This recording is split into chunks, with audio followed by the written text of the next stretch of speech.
Bienvenidos a fondo a través de Mega Noticias, aquí en el canal 151 de Megacable. De verdad estoy muy emocionado y estoy muy contento porque además estoy muy bien acompañado de más que una escritora, es una amiga y ella es Rayo Guzmán, mexicana pero francesa, y bueno, ya estaremos platicando de todo esto, muchos libros en su haber, conferencista también. Y bueno, pues muchas historias que contar. Rayo, bienvenida, gracias por estar aquí. Ay, pues Abelardo, tantos años. Ya sé. Tantos años de conocernos, tantos años de haber compartido tantas experiencias. Entonces yo siempre les digo que cuando regreso a platicar con amigos me siento como en casa. Sí, definitivamente. Y además que ya teníamos la plática pendiente, porque estás muy ocupada yendo del tingo al tango, entre conferencias, entre tus libros, que ya son bastantes, entre tu nueva editorial también. Y bueno, pues, ¿cómo ha sido todo este camino donde pasas de ser tú misma y luego maestra además, porque ahí nos conocimos en la escuela, y después... pues ahora dedicándote a las letras y a difundir mensajes y a cambiar vidas y a orientar a algunos otros y bueno, pues a ir y venir entre dos continentes. ¿Cómo es esto? Pues sí, así ha sido la vida, Abelardo. Yo me dediqué 18 años de mi vida a la docencia a nivel superior, de posgrado. Me dediqué a la capacitación de empresas. A pesar de haber estudiado ciencias de la comunicación, me gustó mucho la comunicación humana. Me especialicé en desarrollo humano, después en tanatología y todo lo que fueron esas casi 2 décadas fue el ámbito de las aulas, la capacitación empresarial, pero yo siempre tenía en mi mente algo pendiente conmigo que era ser escritora, porque desde niña yo soñaba con escribir. Yo creo que por eso muchos años la gente no entendía qué era lo que yo quería en la vida. Yo recuerdo que cuando era maestra, a veces me decían, es que no, haz las cosas mejor así y así, que porque tú puedes llegar a aspirar a hacer carrera. Trabajé para muchas universidades, tanto en Sinaloa, en Michoacán, en Guanajuato, para hacer carrera, en la academia y todo, y yo siempre era como que un desencanto. Yo decía, no, disfruto mucho el aula, disfruto mucho esto, pero yo estoy aquí en lo que, ¿no? O sea, como que yo sabía que estaba en sala de espera. Entonces eso sucedió porque ya cuando llega el momento, que fue en el 2006, pues yo ya me meto de lleno a empezar a buscar mi camino en la escritura. Entonces ya ahorita desde el 2012, que ya pues ya son 14 años, que solamente pues me he dedicado a escribir. Son 10 libros, son pues años de mucho esfuerzo, de picar piedra, porque ser escritor no es algo sencillo. Y menos si lo quieres hacer de una manera que te permita a ti no solamente el desarrollo en tu área, sino también que te conozcan, que mucha gente te lea. Entonces creo que he tenido la fortuna de que eso suceda y pues me siento muy tranquila. Mi vida es muy solitaria, yo paso mucho tiempo sola, huyo a las multitudes, casi nunca estoy disponible porque el trabajo de una persona que escribe es así. Claro. La persona que escribe necesitamos estar concentrados. Mi vida es muy tranquila, es muy simple. Yo lo que más disfruto en la vida es mi perro y pasear en la calle. Mis lecturas, mi escritura, mi familia, mi gente muy íntima. Yo creo que en la sociedad actual las redes nos confunden demasiado, porque ves mucha actividad y a veces no eres tú, es un equipo que está trabajando tus redes y que está poniendo al día tu vida profesional. Yo en mis redes solamente comparto lo profesional. Casi hace muchísimos años que lo privado es mío. Entonces, ha sido una carrera que de mucho esfuerzo porque es cambiar de hábitos, alejarte de muchas cosas, tu círculo te hace más pequeño, el poner más exigencias en lo que tú estás haciendo, armar muchas cosas que mucha gente no se imagina. Por eso cuando tengo oportunidades como estas de hablar en un podcast que me invitan muy seguido y todo, les cuento, porque creo que vale mucho la pena que la gente que quiere escribir, que entienda que hay 2 tipos de personas que hacen un libro. Hay personas que necesitan publicar un libro porque son doctores, contadores, son profesionales y necesitan para su currículum apoyarse con una publicación, ¿no? Entonces publican un libro. Hay personas que quieren publicar un libro porque quieren escribir la historia de su familia, dejar un legado empresarial, un legado familiar, etcétera, etcétera. Hay personas como yo que escribimos porque no encontramos más pasión en otra cosa en la vida, que nos despertamos pensando qué vamos a crear, qué historia vamos a trabajar, qué personaje vamos a inventar, sin que te importe si va a publicarse o no. Que simple y sencillamente sabes que construir eso a través de la palabra es el reto que tú estás esperando. Y es ahí cuando yo les insisto, ¿realmente quieres escribir? Porque mucha gente piensa que publicar un libro pues es el reflector, el ego, yo publiqué. Esa gente está en un camino. En otro lado habemos mucha gente que realmente la escritura es nuestra vida, que es en donde encontramos el sentido del por qué respiramos, del por qué hemos venido a esta dimensión, a compartir las cosas, y por eso dejamos de hacer todo por hacer eso. Yo, por ejemplo, si es necesario no salir de vacaciones, no ver el mar en 2 años, no ir a ninguna fiesta, no ir a ningún antro en 1 año, 2 años, porque estoy trabajando una novela, como en el caso de Coyote Balcánico, que me llevó 10 años terminarla, eso voy a hacer, ¿me explico? Sí, no, y además a lo que iba es mucha disciplina, porque no cualquiera se puede enclaustrar para poder concentrarte mejor, para dejar muchas cosas detrás mientras estás trabajando en un documento, ¿no? En una publicación, porque crear personajes para darles un hilo conductual a cada uno, sí, para crearles toda una estructura de vida a cada personaje que va a estar plasmado en esa novela, no es cosa sencilla, no es como ponerte no sé, a jugar a los carritos en el patio de tu casa, ¿no? Es muy, muy distinto, sobre todo para que quede redondita la historia. Sobre todo cuando trabajas narrativa, ¿no? Por ejemplo, soy una autora un poquito compleja en el sentido de que lo mismo escribo no ficción que escribo ficción. Lo mismo vas a encontrar un libro como Cuando mamá lastima, que ya es un long seller, que lleva muchas reediciones, que ahorita estamos celebrando los 10 años con una edición nueva, que tiene nuevas historias añadidas, que tiene un nuevo prólogo como de Shulamit Graber, y que sale bajo un sello que es Hachette Parenting. Cada editorial, cada grupo editorial grande tiene muchos sellos. El sello donde publican desarrollo y superación, el sello donde publican cuento, el sello donde publican poesía, el sello donde publican literatura, el sello donde publican, no sé, cosas de ciencia. Sí. Hay muchos sellos en cada grupo. En el caso de mis obras, lo mismo, van a un sello como Parenting, que es de Hachette, que es el sello editorial, pero también lo mismo puedo escribir no ficción, que es narrativa, como Coyote Balcánico, que va a el sello literatura, Hachette Literatura. Entonces, ahí estamos hablando de 2 dimensiones completamente diferentes. Cuando escribo narrativa, sí es mucha concentración.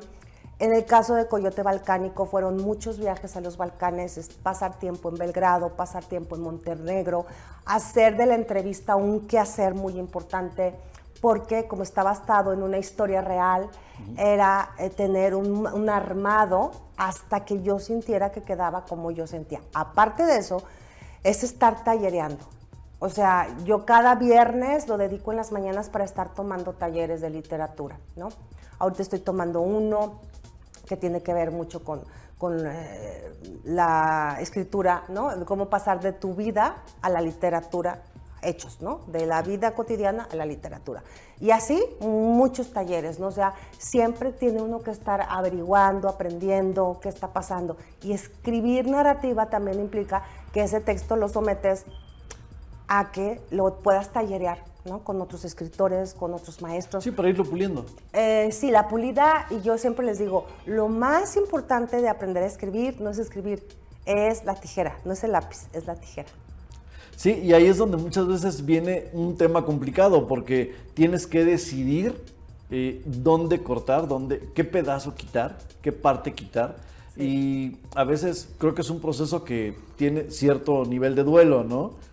¿Cómo es esto? Sí, hay un libro, por ejemplo, Coyote tenía 580 páginas y termina en 380. O sea, puedes pasar meses escribiendo un capítulo y cuando terminas el armado, todo ese capítulo se va a la basura. Entonces, te digo, es toda una pasión y una vocación la que tienes que desarrollar. Y esto es importante hablarlo porque muchas personas creen que, es que ahí maquetan, es que escribes, mandas tu Word, te maquetan y ya publicas, y ya tomas tu foto y ya tengo un libro. Créanme que cuando se hace con respeto, con dedicación, este es un oficio que es muy celoso y que requiere que cada día te estés esforzando más. Por ejemplo, en el caso de libros que yo publiqué hace 8 o 9 años, los leo y digo, no, o sea, yo sí los vuelvo a editar, los voy a reembellecer y o sea, ¿por qué? Porque digamos que los libros son como una persona, como un ser humano, como tú o como yo. Nunca estamos completos. Siempre, no existe el ser humano que diga, ya me pulí, ya estoy al 100. Ya tengo la perfección completa. No, hombre, lo maravilloso de ser humanos es que nunca estás hecho. Todos los días puedes hacer 1000 posibilidades nuevas en ti mismo, ¿no? Puedes hacer 1000 cambios, desde cosas mínimas como cambiar algún alimento de tu dieta, a agregar un ejercicio en tu rutina, o cambiar de ciudad, o aprender a podar árboles, o sea, nosotros somos una permanente posibilidad. Un texto es lo mismo, ¿no? Un texto es lo mismo que tú dices, finalmente ya sí quedó, pero si tú lo agarras, lo puedes seguir retrabajando y en próximas reediciones quitarle una coma, corregir un acento, hacer 1000 cosas. Lo importante que yo quiero cerrar esta reflexión es que lo más hermoso que puede pasar para enfrentar la adversidad, porque como seres humanos pues pasamos cosas muy difíciles, ¿no? Para mí, por ejemplo, en cuestión de salud han sido los 3 años en que he estado luchando por mi vida, los más terribles desde hace mucho tiempo, y sin embargo, pues aquí estoy adelante. Y cuando estás haciendo algo que te apasiona tanto, todo lo que llega en la vida, que son problemas, adversidad, dificultad, porque así es la vida, o sea, la de todos. Sí, claro. Eso lo vas a enfrentar con más entereza, con más ilusión, con más valentía, porque estás haciendo algo que te da sentido. Vale. Rayo, te decía antes de la entrevista que te mandaron saludos. Sí. Algunos amigos, algunos de tus exalumnos. Y dentro de esos saludos mandan un par de preguntas que me parecieron muy importantes. La primera es, ¿qué paradigmas tuviste que romper? ¿Qué barreras tuviste que derribar para poder llegar a donde estás ahora? Bueno, yo creo que la más importante es dejar de escuchar a la gente. Y creo que eso aplica a cualquiera. Y de hecho ahorita la conferencia que yo estoy llevando a todo México se llama así, ¿no? El peso de la herencia emocional, cuando mamá lastima, vínculos sagrados, vínculos eternos. Pero a final de cuentas es lo que hacemos, revisar en lo que crees para tirarlo y evolucionar en el pensamiento. Ruptura de paradigmas, el desbaratar mandatos y lealtades que traes dentro de tu crianza, dentro de tu legado, ¿no? Emocional.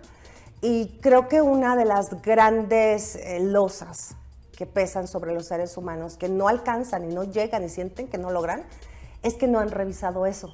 Y entonces siguen funcionando como les sembraron personajes de su historia familiar que incluso ya están muertos, ¿no? Y sí, que agradeces, liberas y todo, pero que tienes que tomar la responsabilidad de tu camino y seguir. La ruptura de paradigmas, la más importante es, dejas de escuchar a todos, sobre todo el qué dirán, sobre todo el yo opino, yo te digo, deberías, lo dejas de lado, escuchas realmente con honestidad tu voz interior y te arriesgas a hacerlo. ¿Qué tanto trabajo te cuesta o le cuesta a una escritora soltar esas cosas que al final se terminan convirtiendo en una especie de lastre que te impide avanzar como tú crees que es mejor caminar? Pues es que no es a una escritora, es a cualquier ser humano. Hagas lo que hagas, es lo mismo.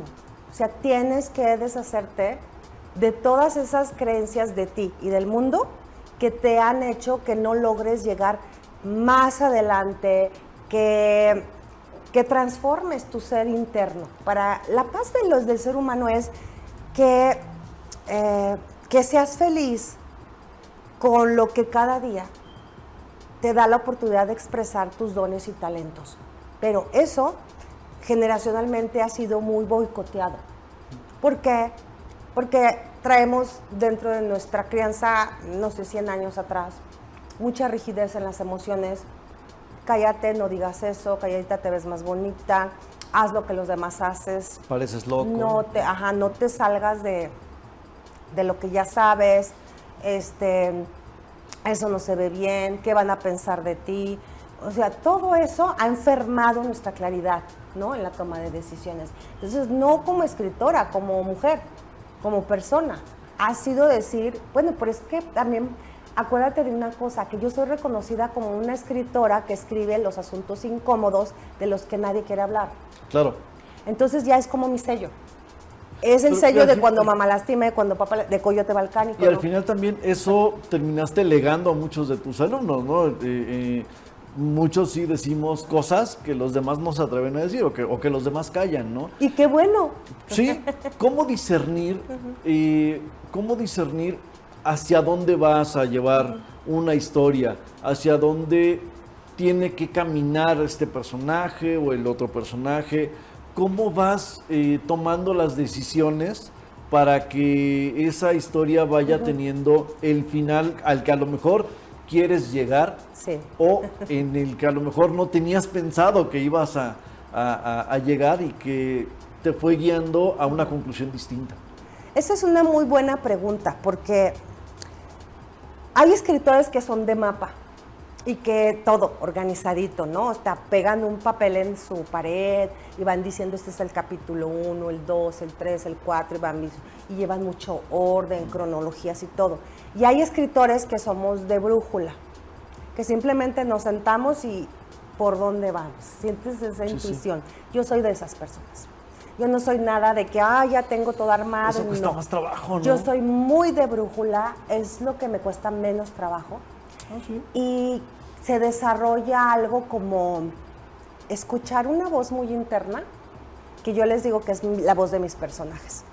Por ejemplo, en el caso de Coyote Balcánico, yo tenía que vestir una historia real con muchas cosas, porque quería yo contar una historia que se ha contado muchas veces, que es la historia de una pareja atormentada por una pasión y por una historia de amor que es tremendamente pues complicada y desafortunada, y después el abandono de un hijo de parte de su papá. Estas historias son diarias, son cotidianas, se han escrito en literatura siempre, históricamente.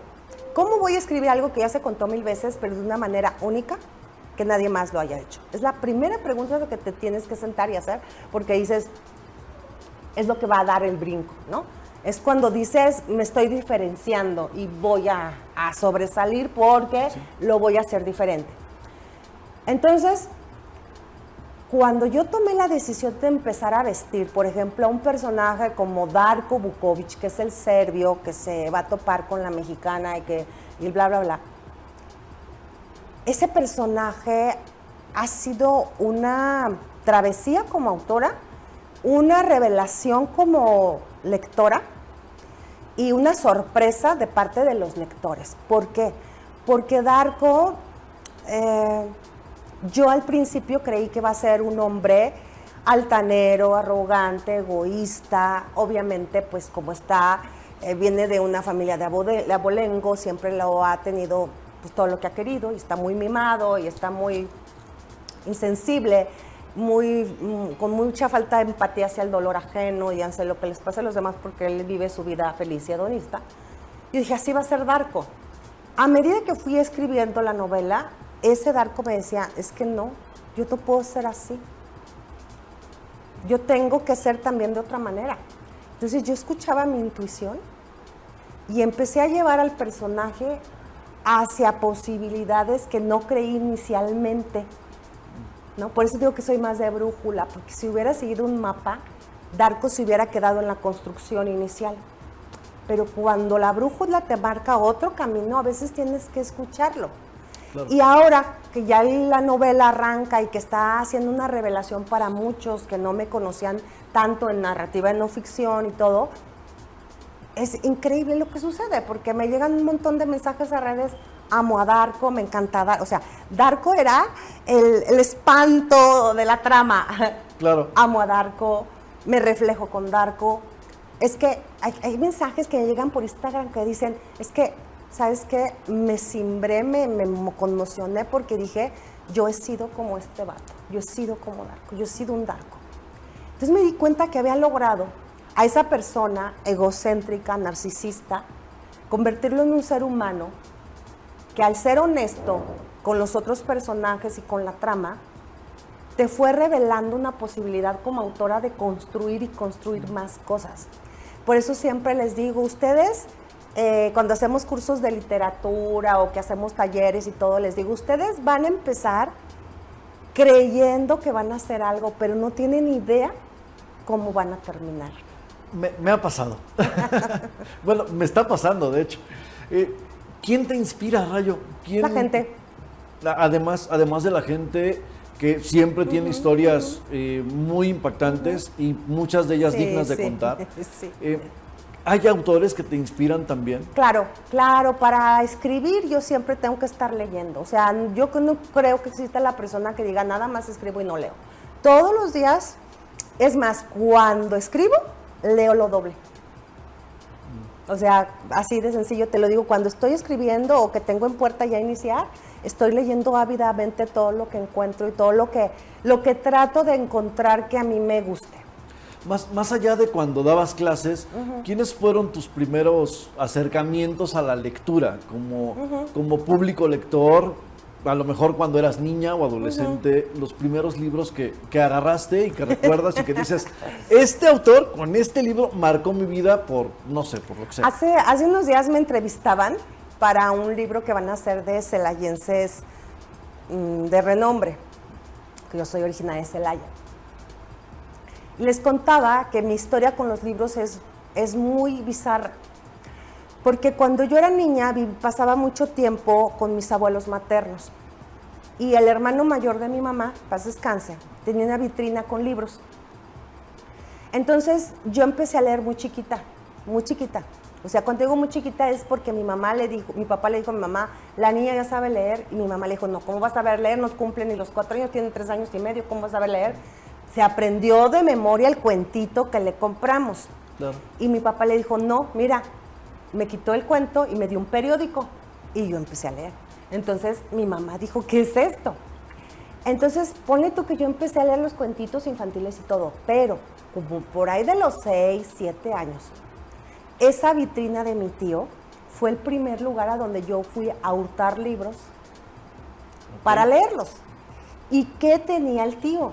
Tenía una colección enorme que no sé si alguien la identifique, porque yo me imagino que esas salieron en los 70s o no sé, que eran unos libros delgaditos grandes, tipo revista, así que eran como facsímiles que salían, periódicos. Ajá. Y venían, ¿no? Obregón, Villa, Zapata, así por personajes, okay, ¿no? Y aparte, o sea, ahí leías toda la vida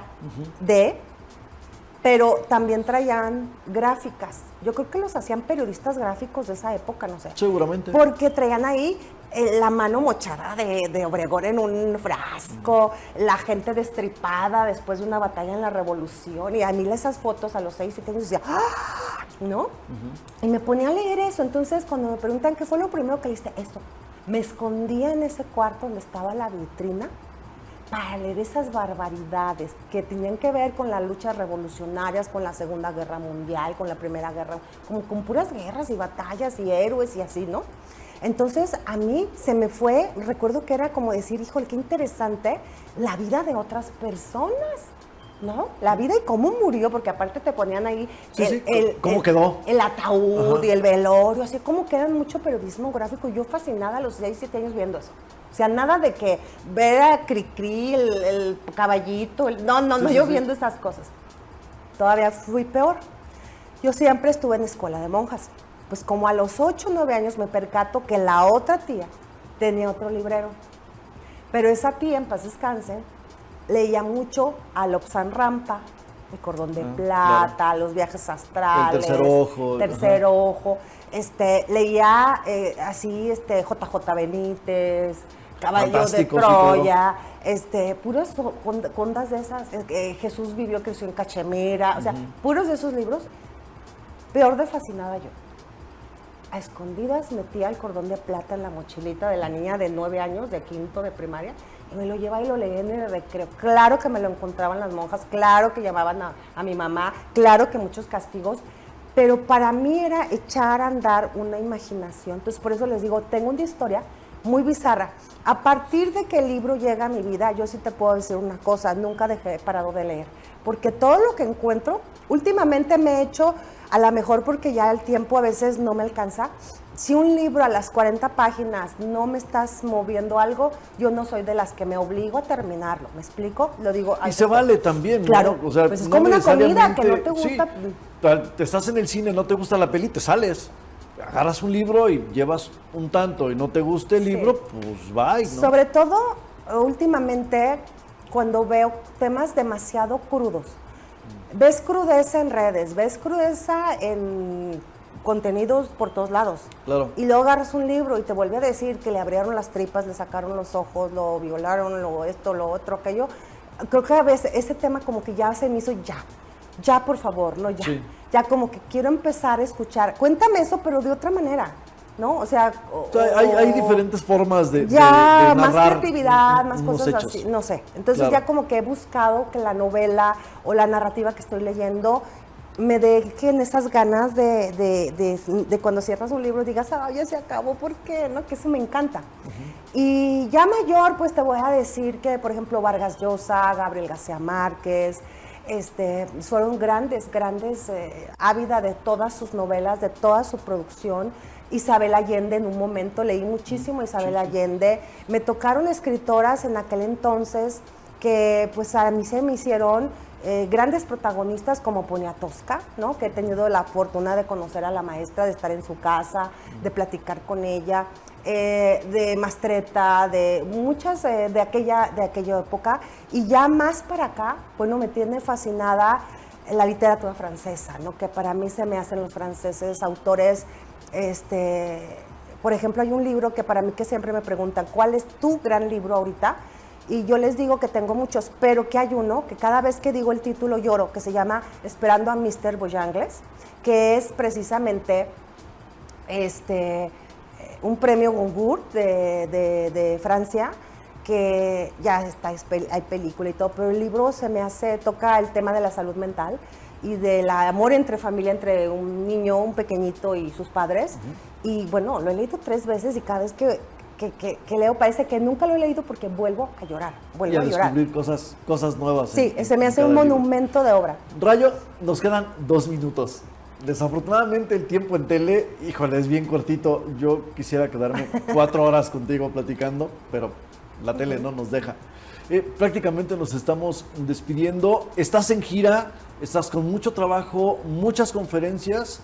Vas a estar, estás en La Piedad de repente, vienes, pero ¿a dónde y a dónde más la gente te puede seguir y te podemos ver? Mira, que me sigan en Instagram como Rayo Guzmán Escritora, en Facebook como Rayo Guzmán, y que estén pendientes de fechas, WhatsApp, en donde pueden pedir informes de conferencias o presentaciones. Ahorita nos vamos de aquí a La Piedad, Michoacán, Querétaro, San Juan del Río, España, regresamos y volvemos.